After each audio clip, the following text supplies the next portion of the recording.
Meu pai me olhou nos olhos e disse: "Você não é mais filho meu."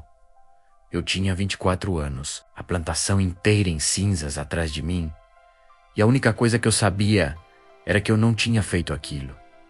Levei 20 anos para voltar, e quando voltei, não foi para me vingar, foi para salvar a mesma terra que me expulsou. Você já foi culpado por algo que não fez? Já sentiu o peso de um silêncio que não era seu, mas que carregou como se fosse?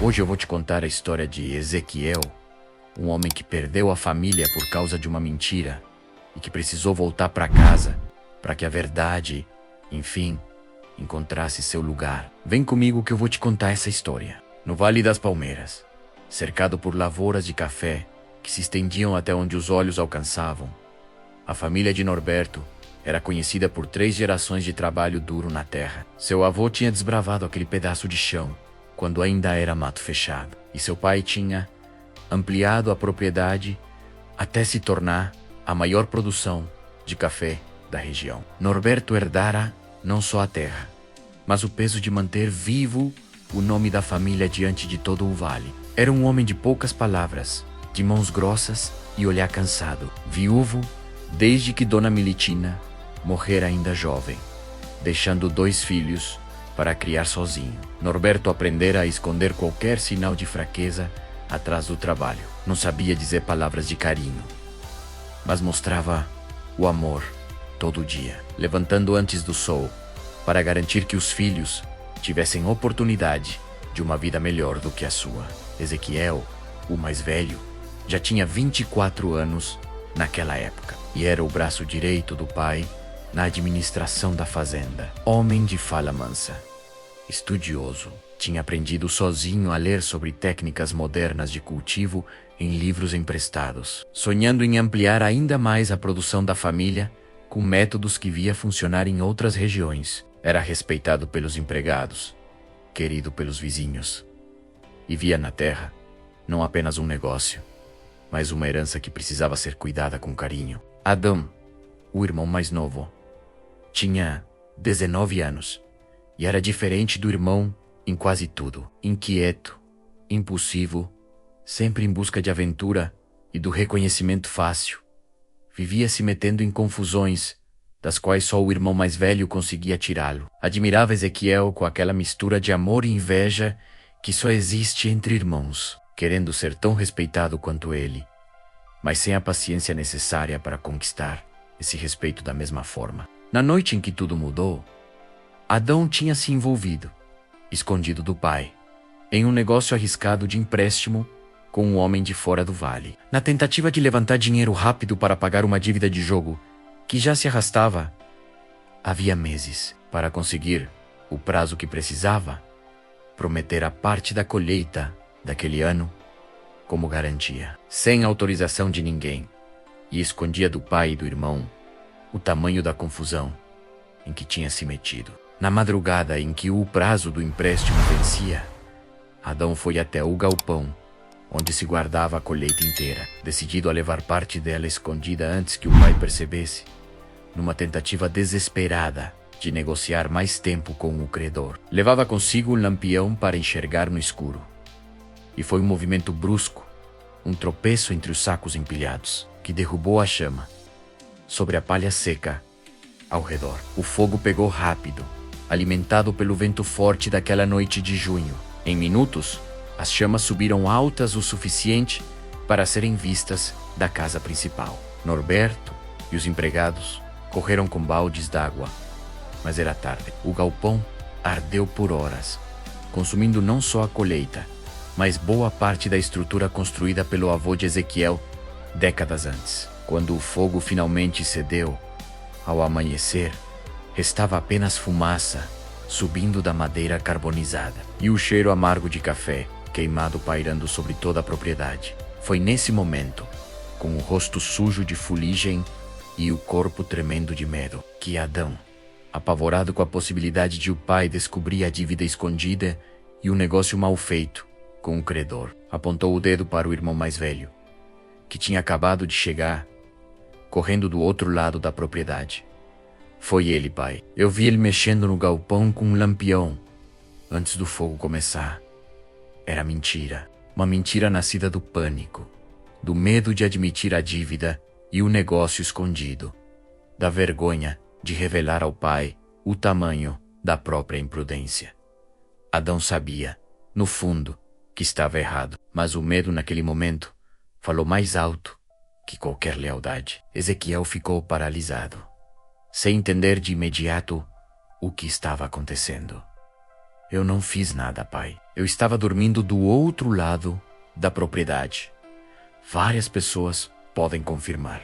Mas Norberto, cego pela dor de ver o trabalho de gerações virar cinza diante dos olhos, e pressionado pelo desespero de perder praticamente toda a renda daquele ano, não quis ouvir explicações. A raiva e o desespero falaram mais alto que qualquer razão naquele instante. Você não é mais filho meu, disse o pai, a voz seca, cortando o ar como uma faca. Suma da minha frente, antes que eu faça algo que vou me arrepender pelo resto da vida. As palavras caíram sobre Ezequiel como um segundo incêndio, esse invisível, mas ainda mais destruidor que o primeiro. Ele olhou para o irmão, esperando que ele dissesse a verdade, esperando que aquele laço construído ao longo de tantos anos falasse mais alto que o medo. Mas Adão baixou os olhos, incapaz de encarar o irmão, incapaz de desfazer a mentira que já tinha ganhado vida própria diante do pai. Ezequiel não discutiu mais. Engoliu a dor e apenas assentiu, como quem aceita uma sentença que já sabe ser injusta, mas que não tem forças para combater naquele momento de caos. Foi até seu quarto, reuniu numa mala as poucas coisas que possuía e partiu ainda naquela mesma manhã, sem despedida, sem ninguém que se levantasse para defendê-lo diante do pai. Caminhou por horas pela estrada de terra, sem saber exatamente para onde ir, o coração mais pesado que os pés cansados. Foi ao entardecer, já exausto e sem rumo certo, que parou numa pequena propriedade vizinha, pertencente a Dona Zulmira, lavradora viúva que conhecia a família de vista havia anos. Ela o encontrou sentado à sombra de uma mangueira, o olhar perdido, e reconheceu de longe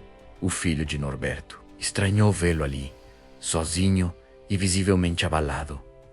Rapaz, o que aconteceu? Você não é o Ezequiel da fazenda do seu Norberto? A princípio, ele não quis contar. Tinha vergonha, tinha medo de que ela também acreditasse na acusação. Mas Dona Zulmira tinha um jeito calmo de perguntar que convidava à confiança. E aos poucos o rapaz contou tudo, entre a raiva e a dor que ainda não conseguia processar direito. Ela ficou em silêncio por um momento, observando o rosto dele, a maneira como contava a história, sem tentar se defender demais, sem exagerar, apenas com a dor sincera de quem foi injustiçado por quem mais deveria confiar nele. Você tem cara de gente que não fez o que dizem que fez, falou ela, por fim. Se quiser, pode ficar por aqui um tempo, me ajudando com a lavoura até resolver sua vida. Homem trabalhador como você não fica desamparado por muito tempo. E foi assim que Ezequiel recomeçou, longe do nome da família, longe do irmão que o traiu num momento de fraqueza, mas perto de uma mulher que nunca duvidou dele. Trabalhou na propriedade de Dona Zulmira, colocando em prática tudo o que tinha aprendido sozinho ao longo dos anos. E aos poucos foi ampliando a pequena produção dela com as técnicas modernas que sempre quisera aplicar na própria fazenda da família. Guardou dentro do peito uma promessa silenciosa, feita a si mesmo em noites de saudade da própria família, mesmo depois de tudo o que tinha acontecido. Um dia, ele voltaria, não para cobrar, não para se vingar, mas para provar, com atos e não com palavras, quem ele sempre fora. O Vale das Palmeiras mudara pouco em 2 décadas, ao menos na aparência. As casas de Itaipa continuavam ali. Os mesmos caminhos de terra vermelha cortavam a paisagem entre as plantações. E a igreja pequena no centro do povoado ainda tocava seus sinos aos domingos, chamando os moradores para a missa. Mas por trás dessa aparência de continuidade, muita coisa tinha se transformado. E nem tudo para melhor. A fazenda de Norberto, antes exemplo de prosperidade em toda a região, murchara junto com o próprio dono, sem o filho mais velho para tocar o trabalho pesado ao lado dele. E com Adão mais interessado nas rodas de jogo e conversa na cidade vizinha do que na lavoura. A propriedade foi perdendo força aos poucos, ano após ano. As chuvas escassearam nos últimos tempos, castigando toda a região com uma seca que já se arrastava. Havia 3 anos, e as dívidas cresceram junto com as plantas que definhavam sem água suficiente. O nome que um dia fora sinônimo de respeito na região agora só rendia olhares de pena por parte dos vizinhos. Norberto, envelhecido antes do tempo, pelo peso do arrependimento, que nunca tivera coragem de expressar em voz alta. Vivia isolado na propriedade, saindo pouco, falando menos ainda. A culpa de ter expulsado o próprio filho por uma acusação nunca investigada. Direito o corroía por dentro.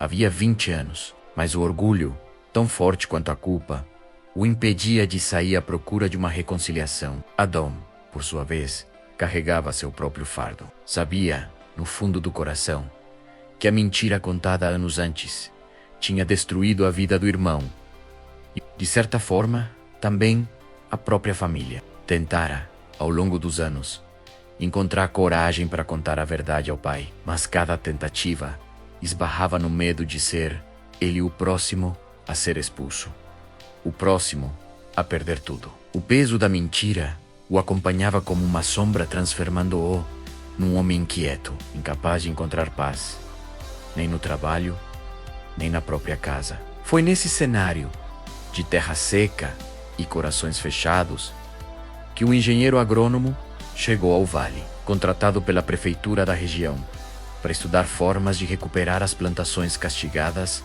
pela estiagem. Homem de meia idade, de fala calma e mãos que ainda lembravam anos de labuta direta na terra. Apresentou-se aos moradores apenas como Ezequiel, técnico enviado para ajudar com a recuperação das lavouras.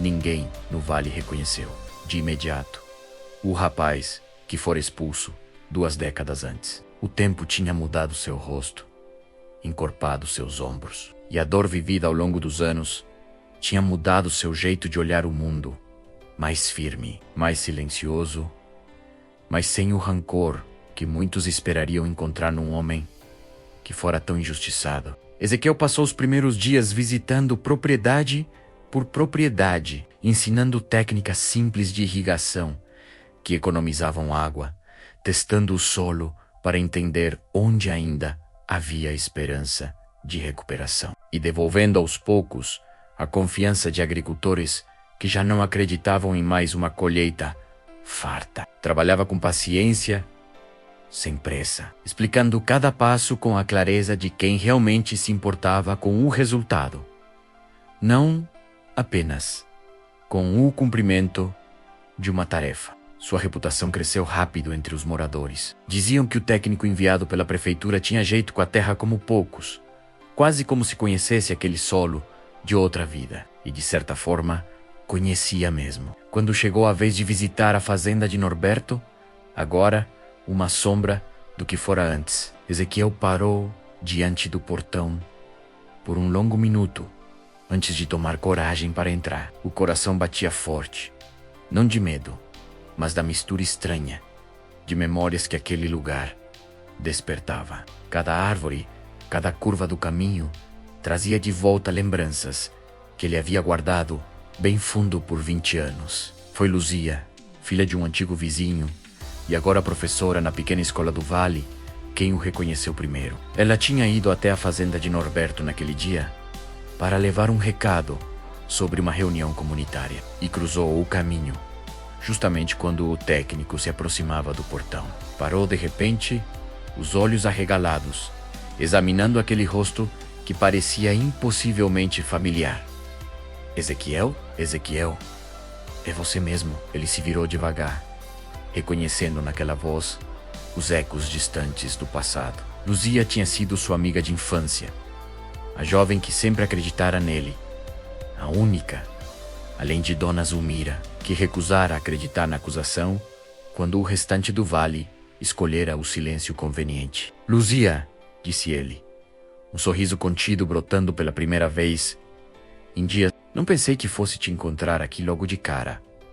Os dois trocaram um olhar que carregava 20 anos de saudade não dita, de perguntas nunca respondidas, de um passado que os dois sabiam que ainda precisava ser encarado. Não houve tempo para mais palavras entre eles naquele momento, porque foi então que Norberto, alertado pela voz de Luzia, saiu da varanda com passos incertos, apoiando-se no batente da porta. Reconheceu o filho antes mesmo de conseguir ver o rosto por completo. Reconheceu no jeito de andar, herdado da própria mãe do rapaz, naquele porte que nem 20 anos de ausência tinham conseguido apagar. Filho foi a única palavra que conseguiu pronunciar, a voz rachada como terra sem chuva havia meses. Ezequiel não correu para abraçá-lo. Ficou parado onde estava, o coração em conflito entre a dor antiga, ainda viva em algum canto do peito, e a vontade sincera de,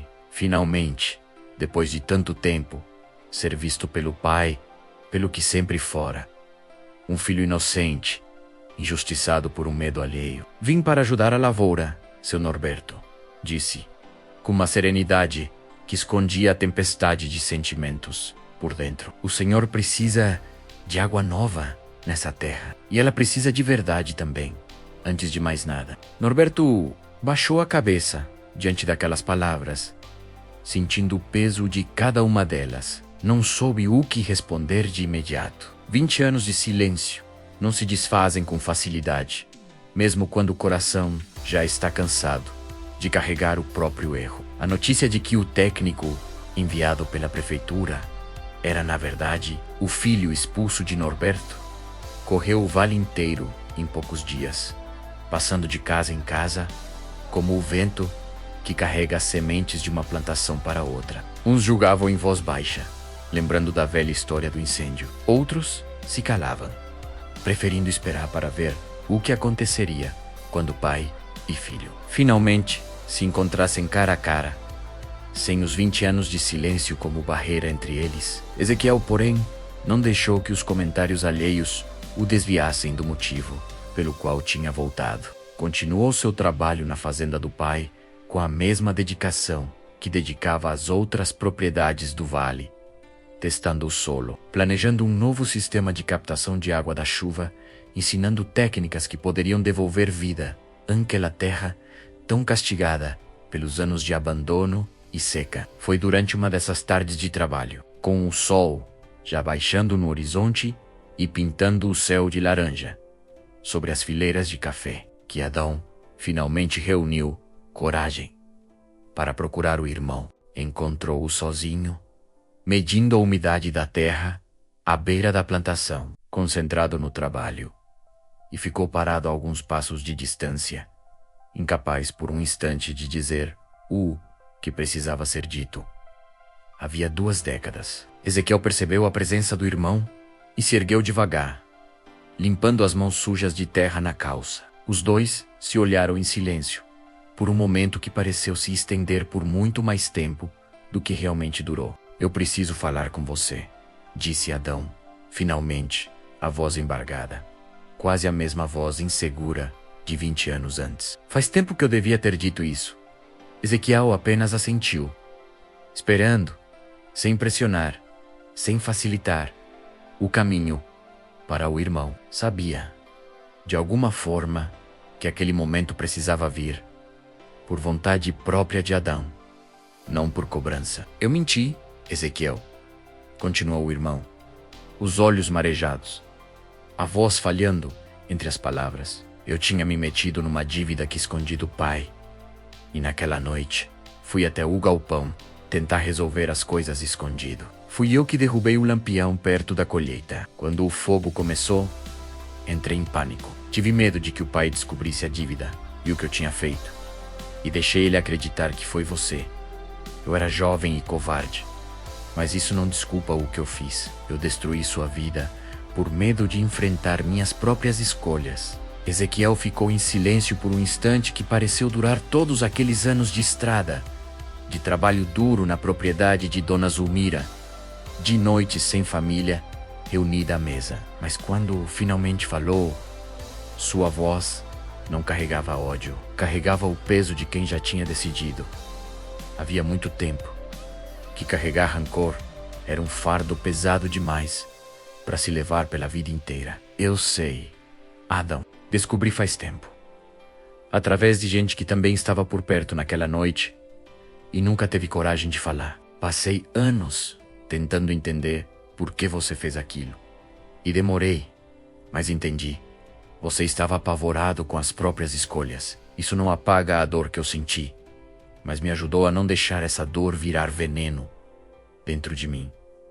Como você conseguiu não odiar a gente? Perguntou Adão, a voz embargada de emoção que já não conseguia mais conter, porque odiar não ia trazer de volta os anos que eu perdi.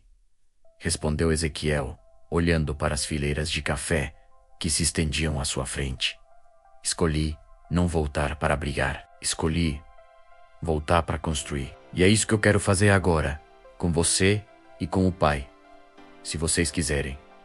Foi diante de toda a família reunida, ainda naquela mesma tarde, que a verdade, enfim, foi dita em voz alta, sem mais nada escondido debaixo das cinzas do passado. Norberto, chamado por Adão até a varanda, ouviu o irmão mais novo confessar tudo, palavra por palavra, diante do próprio Ezequiel e de Luzia, que tinha ficado por perto depois de levar o recado da reunião. O velho fazendeiro chorou como não chorava desde a morte da esposa décadas antes. As lágrimas escorriam livres pelo rosto, marcado pelo sol e pelo tempo, enquanto ele se aproximava do filho mais velho M, Osteere, mulas pedindo perdão pelo erro que carregara em silêncio por tanto tempo. Eu deveria ter acreditado em você, disse, a voz partida entre soluços. Eu deveria ter procurado a verdade antes de te virar as costas daquele jeito. Fui cobarde, Ezequiel. Escolhi a raiva porque era mais fácil que enfrentar a dúvida. O Senhor pode se redimir agora, pai? Respondeu Ezequiel, ajudando o velho a se sentar num banco da varanda.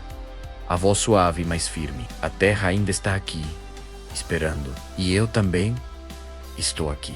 Nunca deixei de ser seu filho, mesmo quando o Senhor achou que sim, nos meses que se seguiram. Ezequiel liderou a recuperação completa da lavoura da família e, aos poucos, de boa parte das propriedades vizinhas também castigadas pela seca. Trouxe técnicas novas de irrigação. Ensinou os vizinhos a captar e guardar água da chuva de forma mais eficiente. E devolveu à terra do Vale das Palmeiras a vida que parecia perdida para sempre.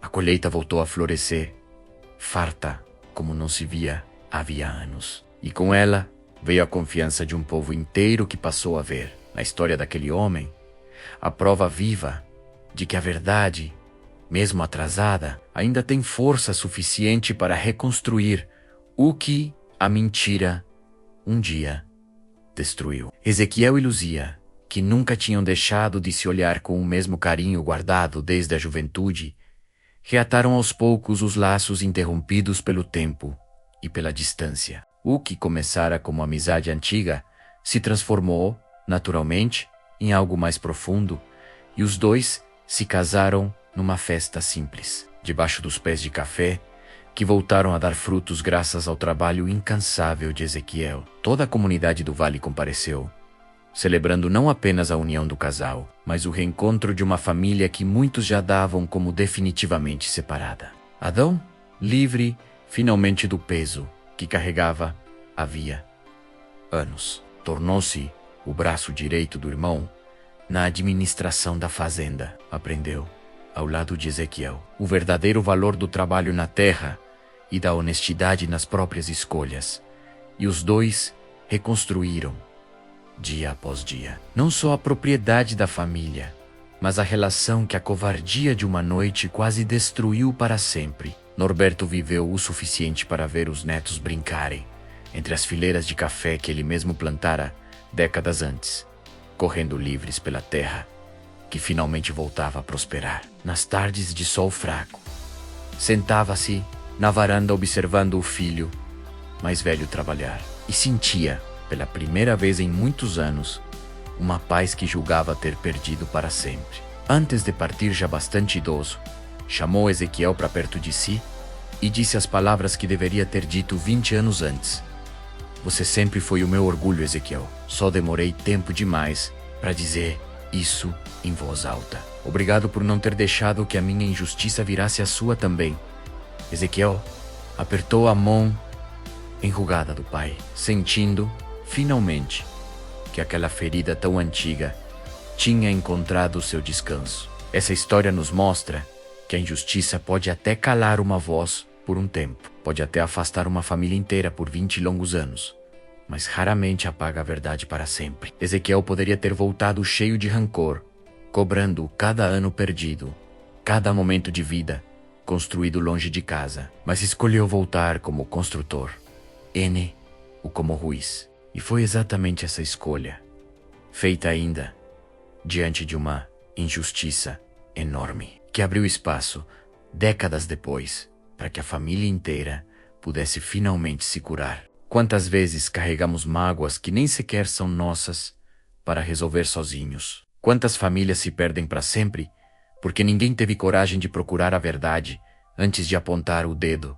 para o mais próximo? A história de Ezequiel nos lembra que o perdão não apaga o que aconteceu, não devolve o tempo perdido, mas é, muitas vezes, o único caminho capaz de plantar algo novo e verdadeiro sobre as cinzas do passado. E você, já teve que perdoar alguém que te machucou profundamente para conseguir seguir em frente? Ou já foi você quem precisou pedir perdão? Tarde demais, mas ainda há tempo de reconstruir o que parecia perdido? Se essa história tocou seu coração, deixe seu comentário aqui embaixo contando qual parte mais te emocionou. E não esqueça de se inscrever no canal para não perder a próxima história. Aqui a gente sempre volta para contar mais uma